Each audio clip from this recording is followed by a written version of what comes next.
ပြင်ရောက်ခဲ့ပြီးတော့ကျွန်တော် fan နေနဲ့ကျွန်တော်တွေ့ခဲ့ပါနော်ညီလေးကတော့ကျွန်တော်ရဲ့ဒီညီလေးကကျွန်တော်ရဲ့ fan ကြည့်တာလို့ပြောပါတယ် ငါတို့ဒီဖိုင်လာကြည့်အောင် နေကတော့ရမ်းပူတယ်ဗျ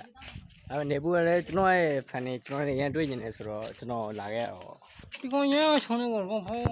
ဒီလေးကိုအကိုလက်ဆောင်ပေးမယ်ပေါ့ညီလေးဒီ game နိုင်ကိုလက်ဆောင်ပေးမယ်ညီလေးကို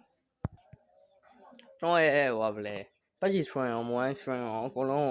ကိုညီလေးအပိတ်ခဲ့တဲ့ညီလေးကိုကျေးဇူးတင်ပါညီလေးတွေလက်ဆောင်ပါ ဖဲထိုးထားတယ်မလားငါ ဒီညီလေးအနေနဲ့ဟိုလီဘီ ဘာပဲအချိန်လေးရတယ်မပြည့်တယ်ဘူးသူ stream ကိုကြောက်လဲသူstreaming အနေနဲ့တိတ်မတက်နိုင်ဘူးဗျာအဲ့တော့ကျွန်တော်သူ fan တွေကိုလည်းသူ diamond တွေမပေးနိုင်ဘူး skin တွေမပေးနိုင်ဘူးအဲ့တော့သူလည်းအပိတ်ရအောင်လည်း transfer ရမှာဗျာဒီကျွန်တော်ရဲ့ fan တယောက်နဲ့အမနဲ့ fan တော့တွေ့ပါမယ်လိုက်ခဲ့ပေးကြ